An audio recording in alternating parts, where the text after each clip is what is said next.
Today is 17th September 2025. Let's discuss UPSC relevant news from the Hindu. Before that, I want to tell you two important key terms which you can use for your means exam to enhance your answer writing. First is evidence-based policy making, integrating research and data into policy formulation for effective governance outcomes. ठीक है, कि research and data को policy formulation में integrate करना for effective governance outcomes. Next is adaptive governance, flexible and learning oriented approach to public administration, crucial for navigating complex and evolving challenges, यानी कि हमारे पास जो भी चैलेंजेस आ रहे हैं उनको अडेप्ट कर रहे हैं। So this is adaptive governance. Next news, Uttarakhand flash floods, IMD red alert. You can quote in the answer: when nature strikes in the Himalayas, the damage is not just local, just local. It's a national wake-up call.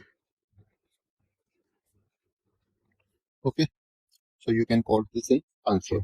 Basically, Uttarakhand में क्या हुआ है कि अभी एक भयानक flash flood आया है, ठीक है, जिसमें 13 लोगों की जान चली गई और हजारों को रेस्क्यू करना पड़ा। तो याद रखना, फ्लैश फ्लड। ओके, ये फ्लड देहरादून के आसपास हुआ और आईएमडी ने क्या किया, तुरंत ही रेड अलर्ट इशू कर दिया। लेकिन सिर्फ एक बार का फ्लड क्या है, इशू नहीं है, ये हमें क्या कर रहा है, क्लाइमेट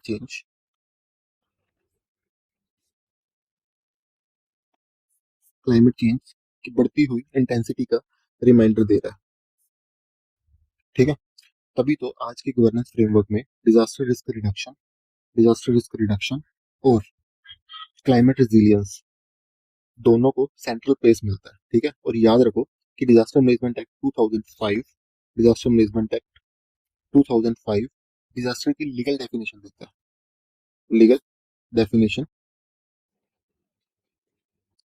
ठीक है, जिसमें क्लियरली कहा गया है कि जब डिजास्टर कम्युनिटी की कोपिंग कैपेसिटी कोपिंग कैपेसिटी से ज्यादा हो जाता है तब स्टेट को इंटरवीन करना ही पड़ता है। ठीक है, कि जब कोपिंग कैपेसिटी से ज्यादा हो जाता है तो स्टेट को इंटरवीन करना पड़ता है। At least 13 died, massive damage around Dehradun, Indian metrological department issue red alert, 500 plus people rescued, evacuated. PM announced financial aid earlier. CM on the ground review. IMD color codes: yellow, watch; orange, be prepared. Okay. Red, take action.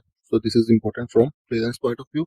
Second is cloudburst thumb rule. Often asked questions में. More than 100 millimeter in an localized area in an hour. Okay. Flash flood, sudden flooding from intense rain, high runoff in steep terrain. Okay. Next is disaster risk reduction framework, comprehensive approach to minimize disaster impact encompassing prevention, mitigation, preparedness, response and recovery, crucial for Himalayan state.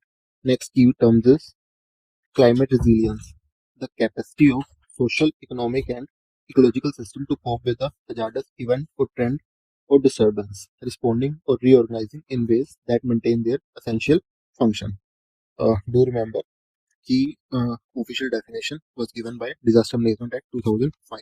As per the Disaster Management Act 2005, disaster means catastrophe, mishap, calamity, or grave occurrence in an area arising from natural or man-made causes. तो याद रखना कि even man-made causes or by accident, negligence, which result in substantial loss of life or human suffering or damage to and destructions of property or damage to or degradation of environment, and is of such a nature magnitude as to be beyond the coping capacity of community of the affected area. Okay, committee recommendations we need to remember. Madhav Gadgil committee, while primarily for the Western Ghat, its principle on declaring ecological sensitive area and stringent regulation on activities like mining and hydropower project are crucial for Himalayan state. मतलब जो एक committee थी basically किसके लिए थी, western Ghats के लिए थी, लेकिन जो इसकी रिकमेंडेशंस थी वो हिमालयन स्टेट्स के लिए भी रेलिवेंट है। Recommended a graded approach to developmental activities based on ecological sensitivity. Emphasize key local community involvement in environmental governance.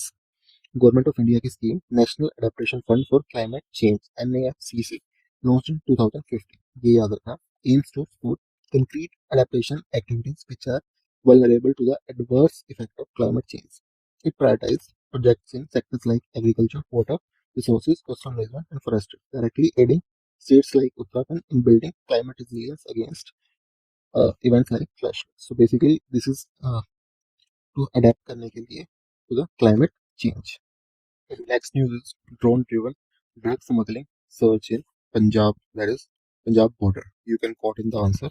Borders are no longer crossed on foot. They are now they are now flown over by drones. Okay. Basically क्या हो रहा है कि पंजाब के border पर drone based drug smuggling एक alarming trend बन चुका है, that is drone smuggling. Okay, तो ये आप आंसर में लिख सकते हो. अलार्मिंग ट्रेंड बन चुका है. 2021 में सिर्फ 3 केसेस थे, 2024 में 179 केसेस हो गए. इसलिए NCB that is narcotics control bureau ने अपने रिपोर्ट्स में डार्कनेट और क्रिप्टोकरेंसी के थ्रू होने वाली ड्रग फाइनेंसिंग को भी हाईलाइट किया. मतलब कि स्मगलिंग है जो वो सिर्फ ड्रग्स की नहीं हो रही बल्कि फाइनेंशियल नेटवर्क्स के साथ जुड़ी हुई है. तभी गवर्नमेंट ने comprehensive integrated border management system border management system इसे शुरू किया है, जिसमें थर्मल इमेजर, नाइट विजन और रडार्स जैसे टूल का इस्तेमाल होता है. लेकिन असली चैलेंज है कि ड्रोन जैसे लो कॉस्ट टूल से asymmetric threats,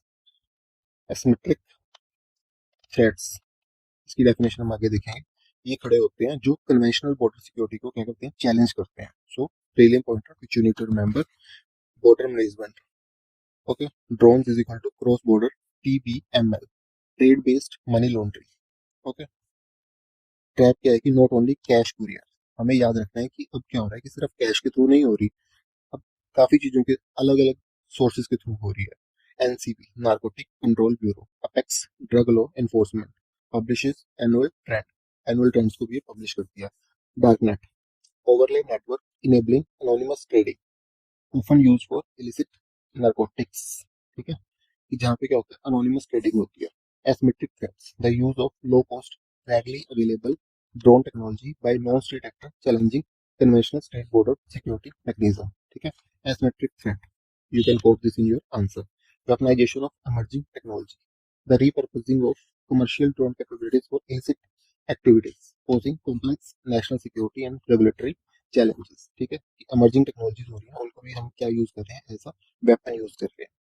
Authoritative definition, unmanned aircraft system. According to Directorate General of Civil Aviation, under the Ministry of Civil Aviation, a drone or unmanned aircraft system means an aircraft that can operate autonomously or by piloted remotely without a human on board. Okay. Committee recommendation which you need to remember: border management. Madhav Godbole Committee on Border Management. Godbole Committee on border management emphasized the need for comprehensive and integrated approach to border security, including enhanced surveillance technology adoption and better coordination among security agencies. Tackle cross-border challenges. Although not specific to drone, its recommendations for technological integration are highly relevant to addressing modern threats. Okay. Next news is government scheme Comprehensive Integrated Border Management System CIBMS. Comprehensive Integrated Border Management System is a technological solution initiated by Ministry of Home Affairs to enhance border security. It integrates surveillance devices like thermal imagers, night vision devices, ground sensors, and radars with a command and control system, providing a multi-layered security cover. This scheme is crucial in detecting and countering threats like drone incursions and illegal cross-border activities. Next news is food grain horticulture output up, higher target set. You can quote in the answer. India's food story is no longer about survival.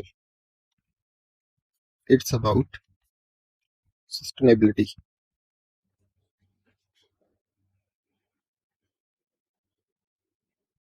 सरकार ने इस साल का target रखा है 362.5 million ton, ठीक है, of food grain production, जो लास्ट ईयर के टारगेट से ज्यादा है, ठीक है। अभी के जो output numbers that is 353.96 million ton, ये दिखाते हैं कि इंडिया ने एग्रीकल्चर प्रोडक्टिविटी में अच्छी प्रोग्रेस की है, लेकिन यहाँ पे ट्रैप ये है कि सिर्फ प्रोडक्शन नंबर्स बढ़ाने से फूड सिक्योरिटी इंश्योर नहीं होती, इसलिए फोकस पल्सेस और ऑयल सीड्स पर भी दिया जा रहा है ताकि न्यूट्रिशन और इंपोर्ट डिपेंडेंस दोनों एड्रेस हो सके। तभी पॉलिसीज लाइक पीएम कृषि सिंचाई योजना, प्रधानमंत्री फसल बीमा योजना, इनको भी पैरेलल में रन किया जा रहा है, जहाँ पे इरिगेशन और रिस्क इंश्योरेंस दोनों कवर होते हैं। और याद रखो, MS Swaminathan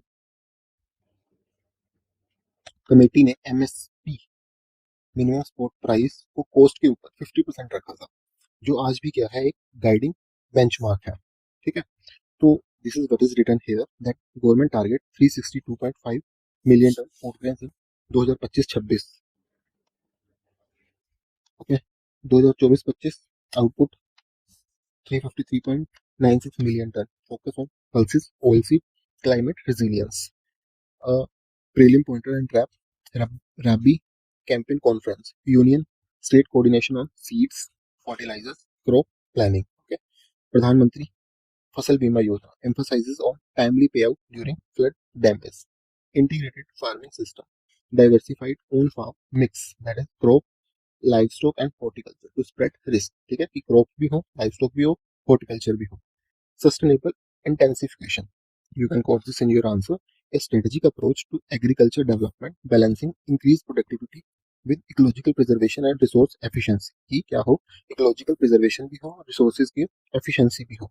Climate smart agriculture, an integrated approach to transform agricultural system to effectively support food security and development in a changing climate, focusing on productivity, adaptation and mitigation. Food security, National Food Security Act, the provision of adequate quantity of quality food at a affordable price to people to lead a life with dignity. Okay, you can quote this in your answer. The provision of adequate quantity of quality food at affordable prices to people to lead a life with dignity. Committee recommendation. MS Swaminathan Committee, National Commission on Pharma, recommended that the minimum support prices should be at least 50% more than the weighted average cost of production. Okay, C2 cost plus 50%. Government schemes. Pradhan Mantri Krishi Sinchai Yojana aims to expand cultivated area under assured irrigation, improve water use efficiency per drop more crop, and promote integrated water management. Next news is Supreme Court. Who decide if conversion is deceitful? Okay, so you can quote in your answer, when freedom of faith collides with fear of fraud, the courtroom becomes the battlefield of values. Basically supreme court ने एक petition के दौरान पूछा कि अगर किसी conversion को deceitful बोला जाता है तो डिसाइड कौन करेगा कि वो सच में फ्रॉड है या नहीं, ठीक है।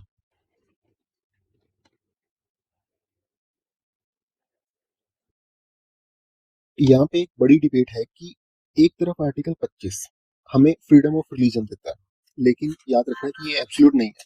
पब्लिक ऑर्डर, मोरालिटी और health, subject to morality, public order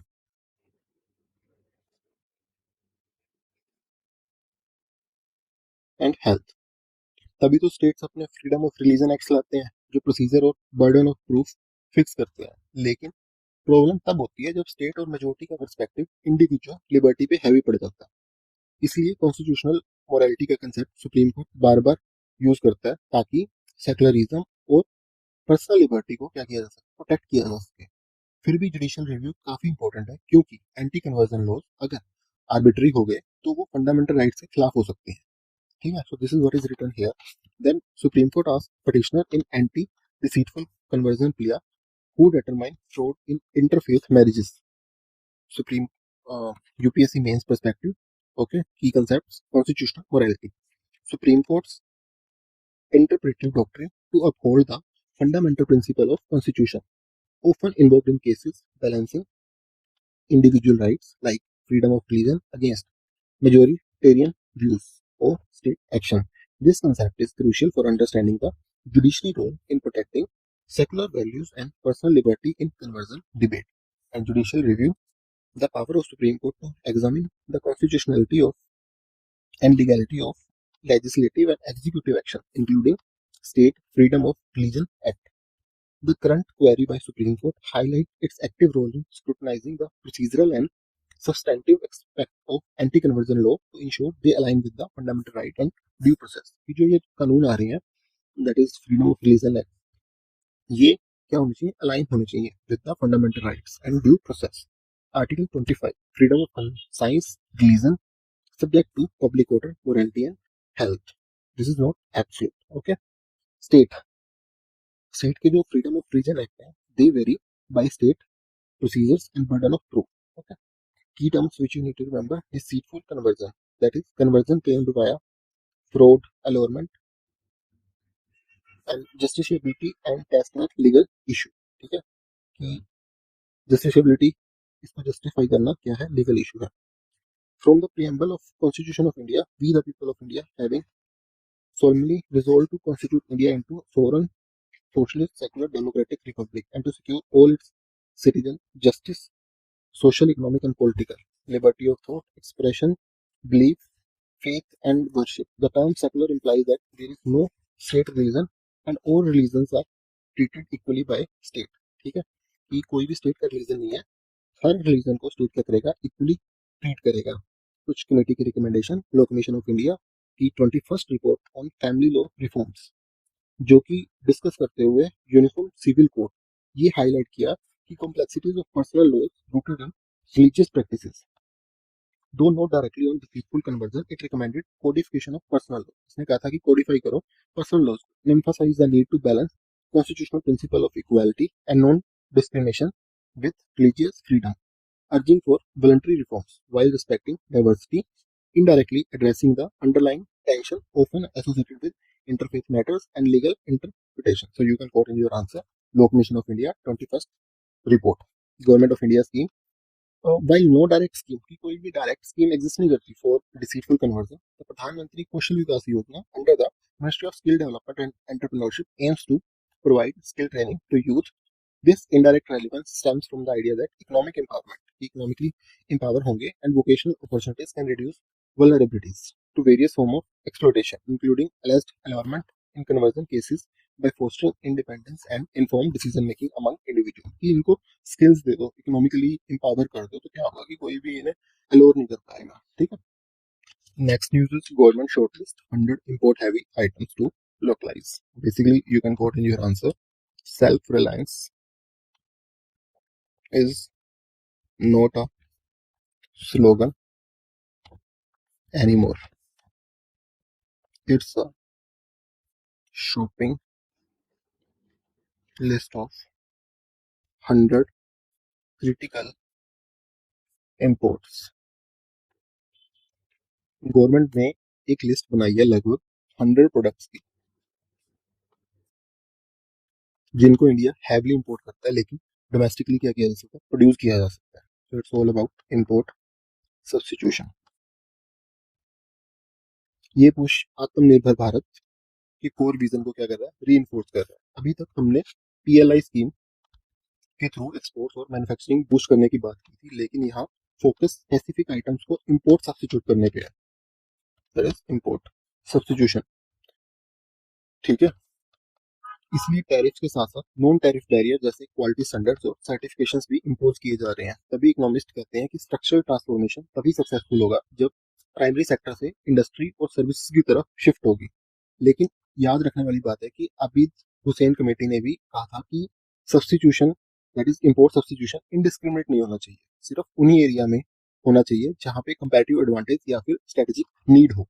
तो this is what is written here, that PLI versus import substitution. PLI is production incentives. Here focus is replacing specific import lines. And tariff,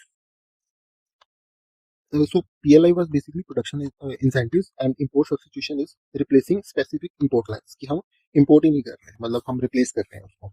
Tariff versus non-tariff substitution often paired with quality standards. ठीक है, like EU ने India के mango लेने बंद कर दिए, बोले कि इसमें quality issues है. Industrial policy, government strategies to promote specific industry for economic development, often involving protectionism, subsidies, and strategic investment to achieve national goals like self-reliance. Structural transformation, the fundamental shift in economy's composition moving from primary sector to manufacturing and services, indicative of economic maturation, enhanced productivity. Key terms, import substitution, that is reducing import by boosting domestic manufacture of targeted goods. ये हम India में ही क्या कर रहे हैं, जो चीजें हम बाहर से इंपोर्ट करते थे उनको हम क्या करेंगे, डोमेस्टिकली प्रोड्यूस करेंगे. आत्मनिर्भर भारत अभियान aims to make the country and its citizens independent and self-reliant in all senses. The vision encompasses reducing dependence on imports by fostering domestic capabilities, promoting local production, and strengthening indigenous supply chains across various sectors. Abid Hussain Committee, I told you कि import substitution वही होना चाहिए जहाँ पे comparative advantage हो. While generally advocating the trade liberalization, Abid Hussain Committee acknowledged the need for a strategic approach to domestic industry. It recommended import substitution should not be pursued indiscriminately but selectively, focusing on area where India has competitive advantage and there is strategic need. Government of India scheme, production linked incentive scheme, PLI aims to boost domestic manufacturing in various sectors by providing incentives on incremental sales over base year. Okay, ये आपका base year के ऊपर कितनी ज्यादा आपकी cell हो रही है of goods manufactured in India and to attract large investment and cutting edge technology into key sector. It is cornerstone of India's import substitution and make in India strategy. Next news is HC and Sun controlled liquor syndicate. According to ED in Chhattisgarh, Enforcement Directorate alleged Chaitanya Baghel was controller and ultimate authority in organized liquor network.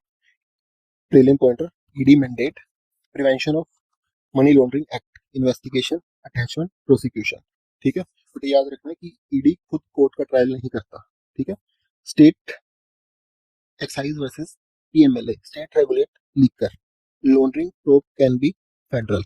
ठीक है, कि जो laundering से related probes होती हैं that can be federal, और जो liquor होता है वो कौन रेगुलेट करता है, state. Proceed of crime, any property derived from scheduled offences attachable under the PMLA. Criminal political nexus, the symbiotic relationship between criminal elements and political actors undermining governance and rule of law. Federal jurisdictional overlap, instances when power and responsibilities of central and state government intersect, often leading to challenges in enforcement and cooperation. Money laundering, according to PMLA Act 2002, money laundering is defined as directly or indirectly attempting to indulge or knowingly assisting, knowingly being a party to or actually involved in any process or activity connected with proceed of crime, projecting it as untainted property. Bora committee की recommendation याद रखना that it highlighted the growing key nexus grow कर रहा है between criminals, bureaucrats and politicians. It recommended strengthening intelligence agencies and law enforcement bodies to effectively combat this nexus. Government of India scheme, National Financial Reporting Authority. While not a direct scheme against the liquor syndicate, NFRA, that is National Financial Reporting Authority, established under Companies Act 2013, aims to improve financial reporting and auditing quality. Stronger financial oversight, reduce avenues for illicit financial activities and money laundering, thus indirectly contributing to combating economic crimes. Supreme Court stays part of Waqf Amendment Act 2025. Supreme Court stayed Section 3C, Surplus 2, Provision and 3-4 flagged prima facie arbitrariness status quo on Waqf property till tribunal decision. ठीक है, supreme court ने वक्फ amendment act 2025 के कुछ provisions को क्या किया, रोक दिया, क्योंकि प्राइमा फेशिया उनमें आर्बिट्रेरीनेस दिख रही थी. सुप्रीम कोर्ट ने कहा कि अगर executive officer, that is executive officer he decide करेगा कि प्रॉपर्टी वक्फ है या नहीं, तो ये जुडिशियल फंक्शन को एग्जीक्यूटिव के हाथ में देना होगा. ठीक है, जो कि अनकॉन्स्टिट्यूशनल है. यहाँ पे बेसिक स्ट्रक्चर डॉक्ट्रिन आता है, जुडिशियल रिव्यू को डाइल्यूट नहीं किया जा सकता. तभी article 300 A, that is right to property और सेपरेशन ऑफ पावर, दोनों को सेफगार्ड करना क्या है, जरूरी है. सच्चर कमेटी ने पहले ही वक्फ प्रॉपर्टी के रिकॉर्ड्स कंप्यूटराइज करने की रिकमेंडेशन दी थी ताकि ट्रांसपेरेंसी आए, लेकिन जब एग्जीक्यूटिव ही टाइटल डिस्प्यूट्स डिसाइड करेगा तो कॉन्फ्लिक्ट और मिसयूज के चांसेस क्या होंगे, बढ़ जाएंगे। इसलिए सुप्रीम कोर्ट का इंटरवेंशन गवर्नेंस और माइनॉरिटी राइट्स दोनों के लिए काफी ज्यादा क्रूशियल है। ठीक है। Constitutional concern separation of powers and right to property, that is cited. Executive official deciding title is equal to judicial domain. Okay. Judicial review and basic structure doctrine. Supreme Court inherent power to review legislative and executive action for constitutionality, upholding the foundational principle of the Constitution. Delegation of judicial function. The constitutional principle that restricts the legislature from delegating inherently judicial power, such as adjudication of property rights to executive or quasi-judicial bodies. So do remember this term, that is delegation of judicial function. Mutawli, that is manager trustee of the Waqf property. Do remember this term. UPSC has this tendency of asking key terms. As per the Waqf Act 1995, Waqf means the permanent dedication by a person professing Islam of any movable or immovable property for any purpose recognized by Muslim law as pious, religious, or charitable. Such a committee recommended computerization of Waqf record and appointment of Waqf commissioners with quasi-judicial powers to streamline administration and ensure transparency in property management. Pradhan Jan Vikas Karyagram, a flagship scheme of Ministry of Minority Affairs, it aims to develop socio-economic infrastructure and basic amenities in minority concentration area, which often include area with Waqf properties. Okay. Next news is Tejasvi Yadav Bihar Adhikar Yatra. RJD leader launch 5-day यात्रा across 10 districts. Main pitch क्या होगी? Jobs, corruption, governance. हमारे काम की क्या चीज है? Political mobilization strategies refers to systematic effort by political actors to rally public support, shape public opinion, and engage specific demography through various means. यात्रा, rallies, social campaign to achieve political objective. यानी कि क्या करना कि systematic efforts by political actors, जो नेता लोग होते हैं उनके द्वारा कुछ एफर्ट्स करने, जैसे कि रैली करना, किसके लिए? पब्लिक सपोर्ट के लिए और पब्लिक के ओपिनियन को शेप करने के लिए, ताकि क्या हो सके कि उनके जो खुद के पॉलिटिकल ऑब्जेक्टिव्स हैं वो फुलफिल हो सके. Next is governance accountability framework. It encompasses the mechanism and institution designed to ensure that governments and public officials are held responsible for their actions, decisions, and the delivery of public services. Okay, कि जो हमारे public officials हैं, governments है, वो क्या हो सके, उनको रिस्पॉन्सिबल किया जा सके for their actions. Okay. And key terms हमें याद रखनी है. Yatra, that is mass contact campaign to set agenda, mobilize cadre. Governance, good governance, Ministry of Personnel, Public Grievance and Pension. Good governance is understood as a process of measuring how public institutions conduct public affairs and manage public resources, guarantee the realization of human rights. Second ARC report, Ethics in Governance, recommended strengthening of anti-corruption bodies like Lokpal, Lokayukt, and mandating a code of ethics for public servants to enhance transparency and accountability in administration. Mahatma Gandhi Rural Employment Guarantee Act, a flagship scheme granting 100 days of wage employment in financial year to adult members of rural households willing to do unskilled manual work, directly addressing rural employment and poverty. Next news is Israel launch ground offensive in Gaza city. Let me tell you the background. Israel ने क्या किया है कि Gaza city में ground offensive शुरू किया है, जिससे क्या होगा कि मास डिस्प्लेसमेंट और सीज फायर प्रोस्पेक्टस क्या हो गए और ज्यादा कॉम्प्लेक्स हो गए हैं. ठीक है. तो यहाँ पे हमें इंटरनेशनल ह्यूमैनिटेरियन लॉ के principle of distinction of proportionality सबसे ज्यादा क्या है, इंपॉर्टेंट है.